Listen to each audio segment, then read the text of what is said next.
This will be a joint meeting between the city council and the planning and zoning commission. So it's 5:34, and we'll turn it over to, first, let's hear statements and resolution to address the council. There, none. And we'll pass it on to here to discuss the resolution, newly regarding comprehensive planning processes.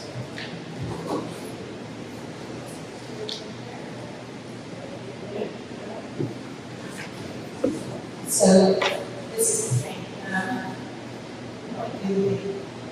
4 years ago, when you guys brought me aboard the city of Hillsboro, the big thing that I was asked to do is figure out how to make the streets not terrible. And it was shortly after that we also figure out how to make the water not be terrible. And we're in the process of trying to figure out how to make wastewater not be terrible. But we've acknowledged that we don't even know how terrible drainage is yet.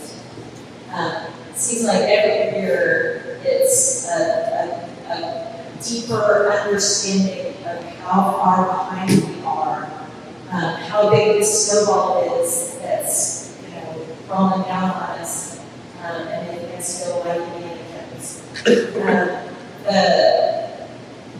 The task of getting right with our infrastructure is so great. We haven't had much opportunity to do a lot because we've been essentially flat for so long. And so I think what I know that the council understands is that this moment is so crucial because we are on the verge of significant growth. That significant growth affords us the opportunity, which we haven't had in a long time, to really harness that growth and help it pull us on the right side of this infrastructure thing. And if we mess up that opportunity, we're not going to get it done. And so that's what's so critical about this moment in time. That's why all of the decisions that we have to make need to come back to this comprehensive plan. And that's why the approach that community uses in making these decisions based on some fiscal analysis and not just the upfront, shiny new version of things, but the 30 years from now when the wheels start coming off, maintenance costs. And that's why it's so important. So with that, thank you. Good evening, everyone. It's great to have you all here with us. My name is Kathleen Mattis. I'm with the community. I'm the consulting firm that's been tasked with producing your next comprehensive plan. I'm going to have nice introductions of our teammates. Back there in the back is Leslie Schrader. She is a planner, and we'll be seeing her and meeting a lot over the next 24 months. Our creative director is with us on site today, Mr. Marshall Time. We will be taking pictures, interacting with residents, and also ultimately helping out on the layout of the plan so it is usable for different audiences. And then our CEO, Kevin Shepard, will introduce himself a bit later. Well, actually, I'm sorry, sorry, he was presenting a little bit earlier. Yeah, so Kevin Shepard is our CEO. He came to present a couple of times and go, sprinkle in here and there. But other than that, that is our community team. And we're very happy and excited to be here. So we'll be going over the comprehensive plan here of what it is. I mean, most of y'all have that idea, but just to have, a quick recap. Then we'll go over the project timeline a bit. After that, we will be doing some introductions for you all, but there is going to be an added question in there, which is why I'm not doing introductions right away. But y'all will have the opportunity to, introduce yourselves, as well as give a bit of background. And then I will discuss a little bit of some engagement opportunities that are going on now, but also in the future as we move through this planning process. So what is the let's start off first. So through our work, we have found, and some of you may remember this, already council from presentation we did back in February. But during our time working development activity, we found that there are common concerns in almost every community that we encounter, which is lack of alignment, funding gap, and then culture of apathy. So what cities do and then what they say sometimes do not align. That can be through the regulations, through the master plans that they produce, investment projects, approval of development projects that are proposed to them, so on and so forth, which then leads to a culture of apathy by the residents because they don't fully understand why certain decisions are being made, and they get feedback of, no, we don't want it, we don't want this, we want the other, so on and so forth. That creates a stress. They feel like they can't hold the local government accountable, so on and so forth. And then when you combine those two with a funding gap that is not obviously just to Hillsboro, but to so many communities in the U.S. and not all of them, that culture of apathy, that skepticism, that lack of trust in local government widens even further because they feel like, hey, you can't provide us, the basic services that we pay you to have for different service.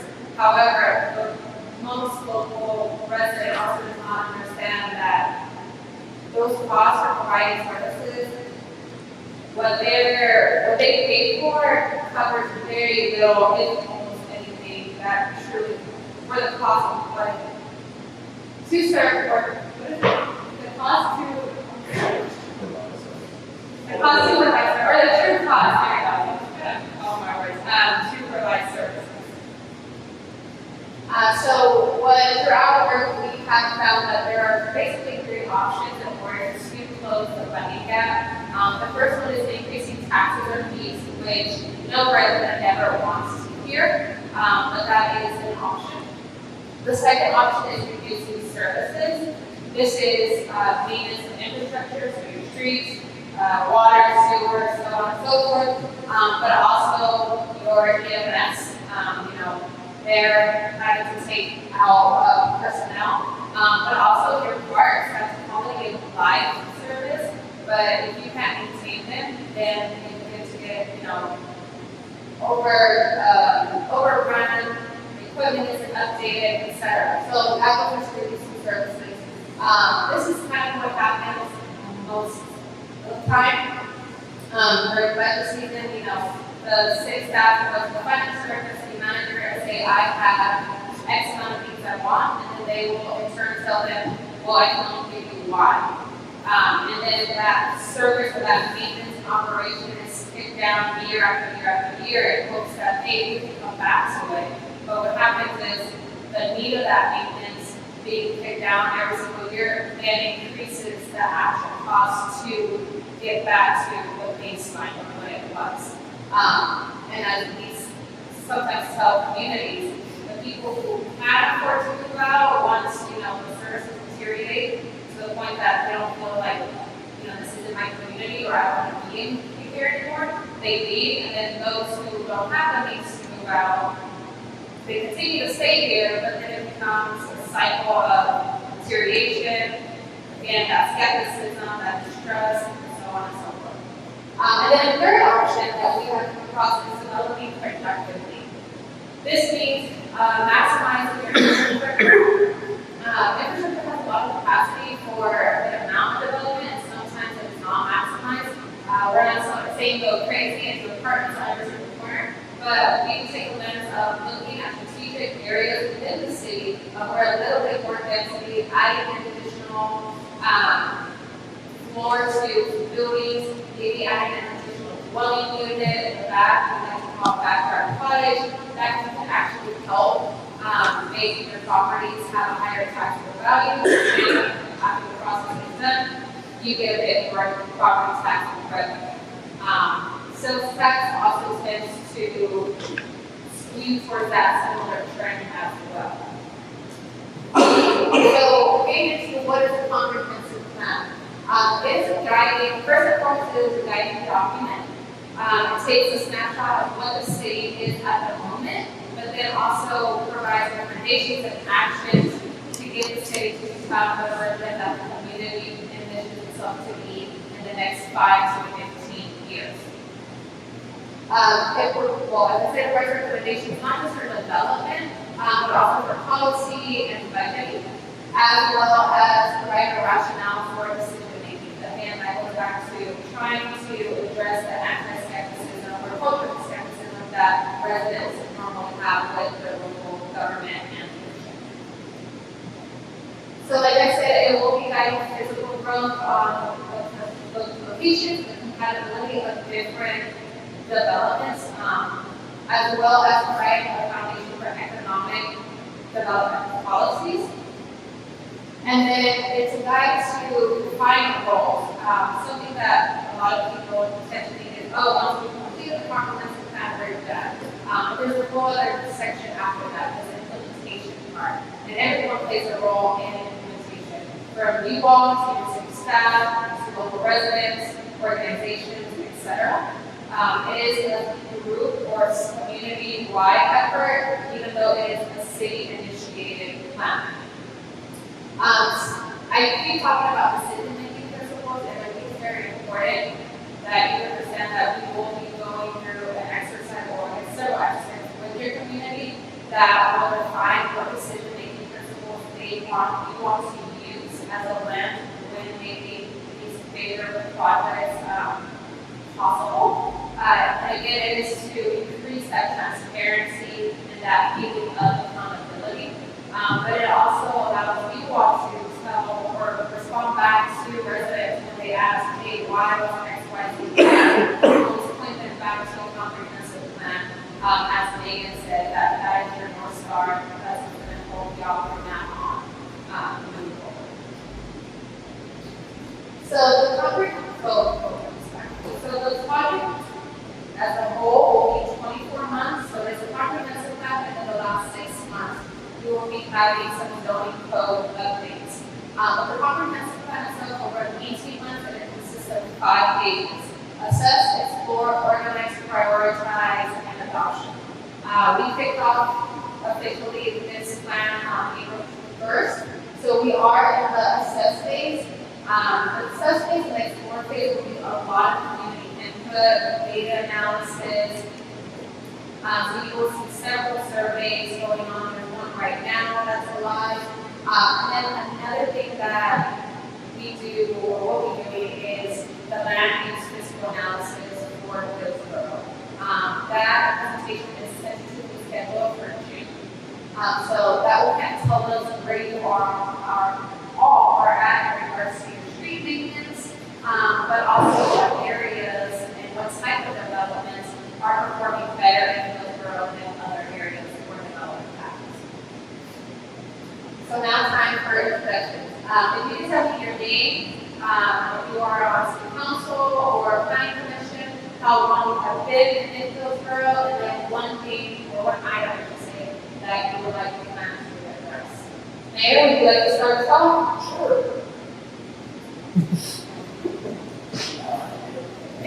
So I'm Scott Johnson, Landon Mayor. Time in Hillsboro, probably 42, about 50 years. Top item this split plan should address, one of the things I want to see is somebody that brings some new ideas for growth and what direction the city should head. I'm Mary Robinson, City Council member, Water Rate Hillsboro, Building Council overall. I'm Secretary for the City Council. I'm Kristen Drescher. I'm part of the Planning and Zoning Commission. I've lived in Hillsboro for 8 years. I've had a business in Hillsboro for most of those years. And I've been coming to Hillsboro forever, since I was a little one shopping at the Allen Mall with my dad. That was his big flex to go to the Allen Mall. So definitely lots of memories here. For me, top item this place should address, I feel like progress looks different to everyone, and it's difficult to maintain the magic of what makes Hillsboro and continue to grow. And so finding that delicate balance is hugely important. That goes back to the community feedback, and I love the process so far. So what you guys do. I'm Denton Tucker, planning and zoning. Family's been here for several generations. So it seemed like what the mayor mentioned, just kind of a flat line. Since my grandfather's days, so excited for growth. As far as the planning and address, to me, it's just finding things that keep people here. Keep them from going to, going north of Harlison, Waukesha, south of Waco. All aspects, living, shopping, working, keep everybody here. My name is Rick Fisher. My wife and I, Rosemary, moved here about a year ago, so we're the new kids on the block, right? And sir, why'd you move here? Why did we move here? We wanted to be close to Dallas, which is where our son resides and works, and we were looking for a small community that had a lot of character to it. So while we found many in the area, this one offered everything that we needed and was still relatively affordable. So that was all good things. I was privileged to run a Parks and Recreation department for another city about the same size in Tennessee. So I'll just put it out there that I want to make sure that we have good recreational facilities and programs for our youth here in town so that they have lots of exciting and good character building activities instead of staying home playing on those video games. My name is Taylor Minyard. I have been here pretty much my whole life. I took a little 5-year hiatus in College Station, and I came back because I love Hillsboro so much. And being a realtor, I want more housing for Hillsboro, but also the infrastructure to support the housing, water, sewer, roads. I think that's kind of a big thing all of us want. Yeah, infrastructure, housing, all fun stuff. My name is Leanne Richmond, and I'm from the place 5. And I've lived here 32 years, and I moved here from Arlington. And probably it's really hard to say the top item because I have 3. I'm kind of like Kristen in that I think it's really important for us to keep the novelty of a historic town. That's a lot of what brought us here. We live in a 100-year home, and that was a big part of us living here in the other part. But yet, as a commercial appraiser, I also am very concerned about growth and proper growth and making the most. To my way of thinking, there's quite a bit of empty lots and stuff in town that need to be properly used and items for best use. And so I have a lot of concern about that. And I'm also very concerned about our ordinances. I think the majority of our ordinances are way out of date. We don't have all the activities. So I'm very concerned about the last 6 months. That probably concerns me as much as CAT. I think it will take care of itself, but we definitely act with us.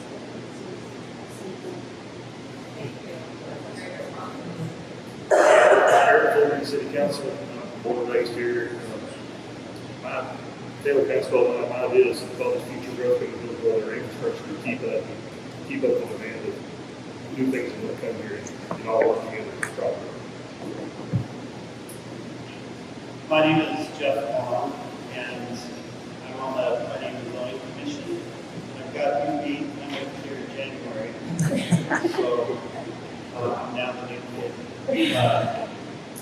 I was heavily recruited through meeting McKinney to move down here to work for Hill College, and my wife and I had some requirements. One of them was that we wanted to be able to walk to a courthouse, and this is a courthouse we've been to a couple of times before. We really liked it. We visited it before, and so we were able to find a house that we can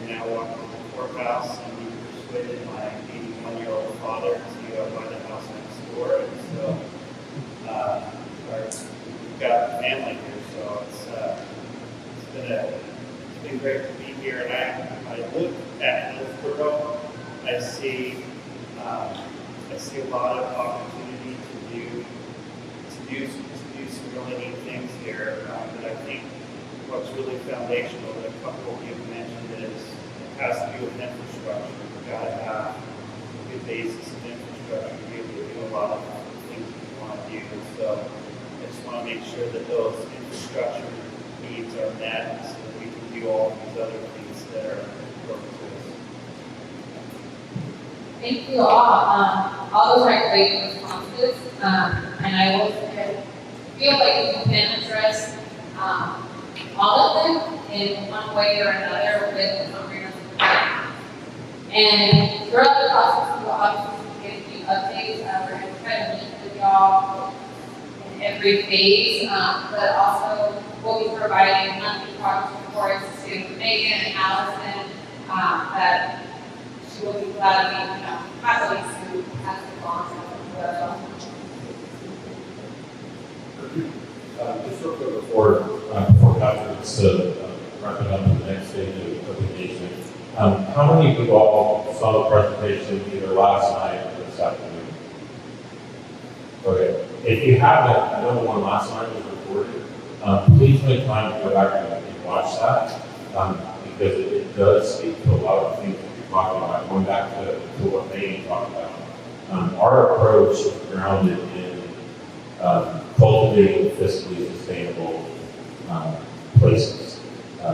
There are a lot of cities all over this country that went through a growth phase. They added a lot of growth. They built all the infrastructure. They were the best place to live or play for 2 or 3 decades, and then they got a little bit older, and then all of a sudden, all of the maintenance of that infrastructure that developers put in falls on the taxpayers to cover, and a lot of cities don't cover that, and cities make that cycle. In Texas, we're blessed to have a lot of people moving here from all over the place. Some are coming from east to west coast, where they're selling one of them for $1.5 million, and they're coming to Texas and buying 2 or 3 or 4. They live in one, they rent out the others. Other people, though, are coming from the Midwest, where their neighborhoods are declining, and there's some of those that have the wealth to move. And so they're coming here to kind of keep that quality of life, some of that small midtown type feel. The beauty of, I think, what we do, of really doing the math on development, is what it shows is small development, incremental development, the way that we built our towns for hundreds of years before the car, before it was suburban, big box crazy. That smaller stuff, the downtown and the neighborhoods around downtown, that are mix of uses, mix of lot sizes, or bike, walk, and car, you have all of the options, right? Those are the kind of development patterns that hold their value over time. They're the most fiscally productive in terms of excess revenue that gives the city not only enough to cover services and infrastructure costs, but also to reinvest in quality of life, whether parks, economic development centers, whatever it may be. The alternative to that, and this is kind of a bit, it's hard for people to wrap their brain around, but we will show you the math that we do. But the larger lots, larger subdivisions, wider roads, cul-de-sacs, spread out development is usually in the red.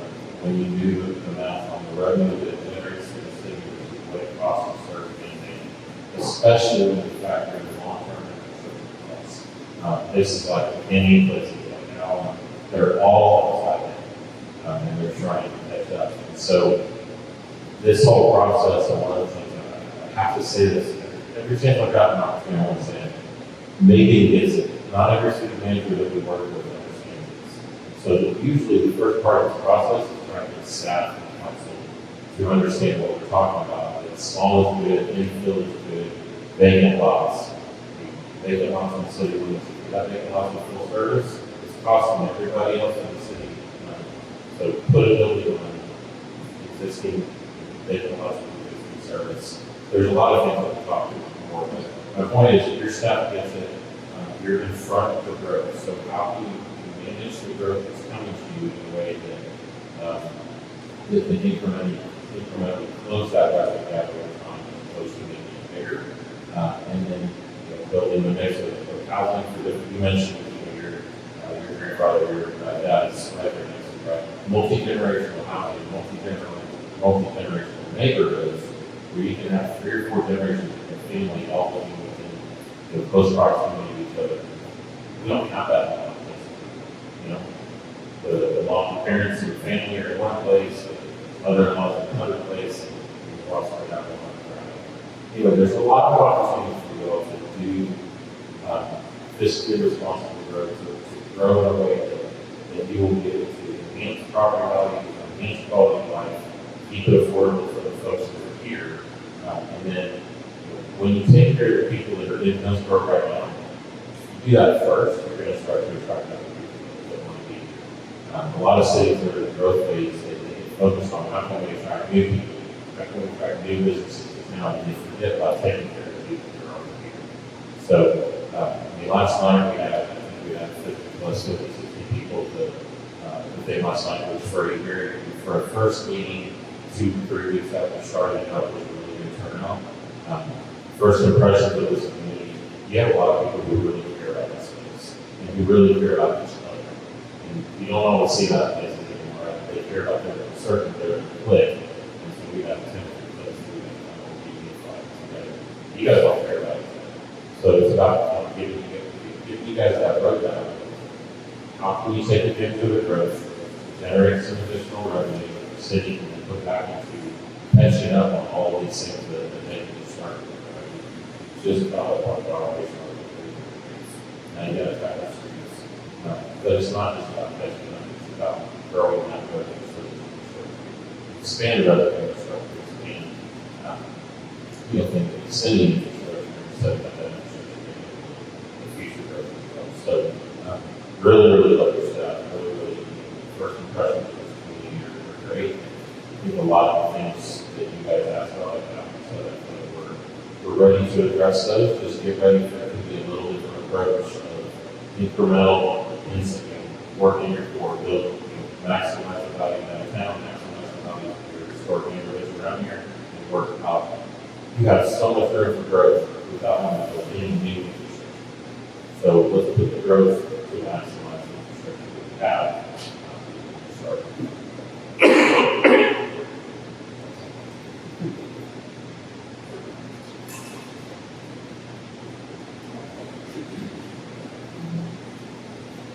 So this plan is for the people and by the people. So we will be having several different opportunities to engage you all as well as the general public. The first one is the Raise the Project website, hillsboro35.com. This is the title of the comprehensive plan will be Hillsboro 35 and beyond. The planning horizon is ideally 2035, but then also ideally, unless you accomplish everything, you will continue to be able to use it and amend it moving forward. So the website will have the different events. It'll post the surveys. We'll also have virtual engagement activity rooms, I would like to call them, as well as resources such as like your past comprehensive plan, and then also blogs or recaps of each trip that we take out here. So it kind of lets people know that where they're at, or if someone for some reason did not know about the plan. This will be basically a repository of that. So we will. Our first survey is out. In case you did not see the Library Community Assessment. It is 60 questions. It's only 10 minutes. It kind of gives us a baseline of the community's perception of Hillsboro on different things, such as the vibrancy of the downtown, quality of the school district, the ability to retain younger population and employers, local businesses, so on and so forth. Again, the more responses we have or we receive, the better of a baseline we can have an understanding. Okay, this is how the community sees Hillsboro.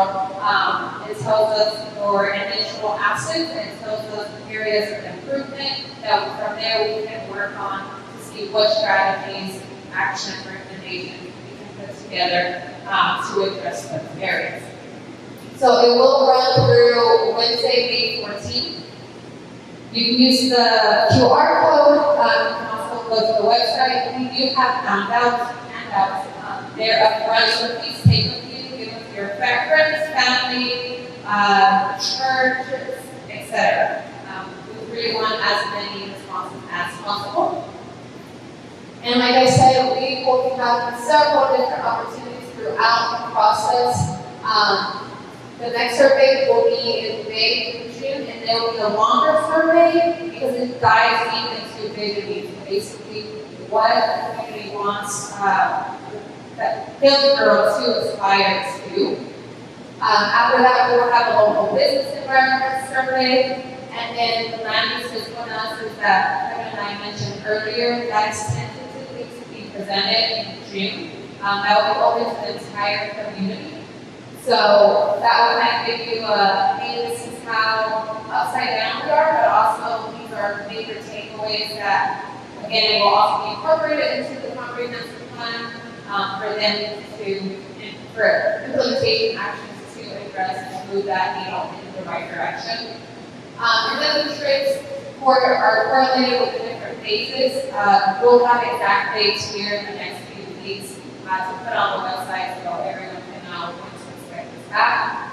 And as I said, there are also engagement stations or virtual ones on the website as well. And those will be promoted via staff. Any questions, concerns? Yeah, let's talk about that. But when y'all came in, y'all may have seen the activities, these are the same activities that we had the community do earlier today and yesterday. We will like you all to also partake in it. That kind of allows us to see allows us to compare what you all do our prioritizations or absence, and then what the community has told us. But if there's some questions or concerns, we will be here. Again, we're very excited to be in Hillsboro, work with you all, and produce a plan that you all can implement going forward. Thank you. Questions at all? Long day, right? Well, we do left over work. Great staff. I know you guys are going to have a lot of questions through the process, but this is really just one to kick us off and get introduced. But yeah, please make time to do that survey that you mentioned, because we do. We're also one of the things we'll do is have the whole the community's doing it, and then you all, when you do it, you'll have a chance to say if you're a council or planning commission member. And so again, we can kind of compare what is the community answering, and then what do you all, how do you all see it, and see if there's disconnects or if there's similarities there, and the same thing with that. So if you guys think of anything later, At the risk of holding everybody up, and you can make this as long or as brief as possible, can you provide us with a success story? Another city you've worked with in the past, maybe similar size, similar objectives to us, that you were able to build a vision and move things forward for them? Yeah, so we started doing this fiscal analysis stuff, and we watched the presentation from last night. I talked a little bit about the backstory there, but we started doing the math and development all the way back in 2017. And in fact, when we first started doing it, there was still kind of some skepticism, I think, in Texas in general, of how things look, whatever. Maybe other parts of the country, they were struggling, but we were doing something differently. But I would say, now today, we did walk that out plan a few years ago, and some of the staff and council there will tell you this, the education process, where they thought they were, how different patterns produce development, and how they've driven that through their codes, how they preserve the data that are stored downtown. They have, I think, a lot of different diversity of housing there. And then still get some of what I was saying about the odds and kind of growth around the edge up there now. So their plan was a couple of years ago, and they're into it. We've done a lot more in the last few years. Libertyville, Iowa, down the coast, down by Austin. We did one a couple of years ago for Lean down in Central Texas, bigger community. We just, Catherine and I, just last week, were up in Gillette, Wyoming, getting a plan adopted. We're going week after next year to Colorado to go back and get some stuff for their comp plan and their model. Here in town for so ago, now they got some new folks on council, so bringing it back to kind of deliver the same message at the time. But this stuff, but the time that it's going to take from the document comp plan to updating your codes to really see some of the changes happen. It's really, honestly, it's still a little too early to really be able to do that. Case studies, somebody that's done it in 5 years into it. But what I will say is, on the other end of that, we do a lot of long planning. We also do a lot of work with Monty Anderson, who's a small developer that does a lot of this incremental infill development up in and around South Dallas, so company build and located in that area. And a lot of success stories there. Individual buildings that were quiet, finding, getting somebody in there, a local developer, a local business owner, they go in and turn it around, and it starts to go up on that.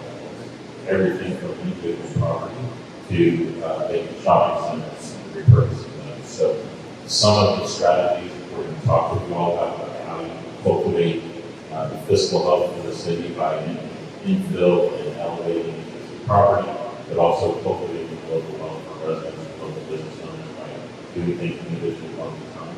Got a lot of those sorts of individual projects like that we'll put us together as well. So, and then several references to Taylor, Texas, Taylor, east side of Austin. We worked on their comp plan a couple of years ago. They're kind of into it now too. I don't remember if I had a slide in my presentation or not, but one of the takeaways from that plan, when we went into that plan, there were kind of 2 strategies. One was a status quo, they would grow the typical big box urban, they want to be the next portion of it, grow outward. And then the second scenario we looked at was fiscal first, or fiscal responsibility, fiscal sustainability scenario, which was infill first, preserve downtown traditional neighborhoods. When we started that process, most of the council went into it thinking that the community wanted the first, right, status quo. We did the math, we showed that, we talked about the same process when we go through you all. At the end of it, when the community had a chance to vote on those 2 scenarios, over 82% of the people who took the survey voted for the fiscal infill scenario. So it really, the math has a way of really getting people to understand if you want to build something that's fiscally sustainable and affordable long term, and place it and retain multiple generations of a family over time, and not just get one kind of certain subset, that this old traditional development pattern, built around a really strong, unique, vibrant downtown, that's the path. So I don't know where you came from in Tennessee with a lot of places there that are having the same conversation with property tax maps and things like that. So I would desperately want, I would love to have the project that I did, because I get that all the time. I'd love to have one city that they've been at it for 5 or 10 years, but not quite there. But we can piece together stories from multiple places, different. I think the other thing that's cool about this is it applies to all different kinds of cities, big, small, rural, urban, a heavy sales tax state, a heavy property tax state. It applies in a lot of different ways. So in the math and the data and everything. Okay, thank you. Any other questions? All right, well, let's jump into the activity and development. Any more questions for these guys? Looking forward to seeing Catherine work on this project. Please take some time to do the survey, take a look at their presentations over there. Having no further business,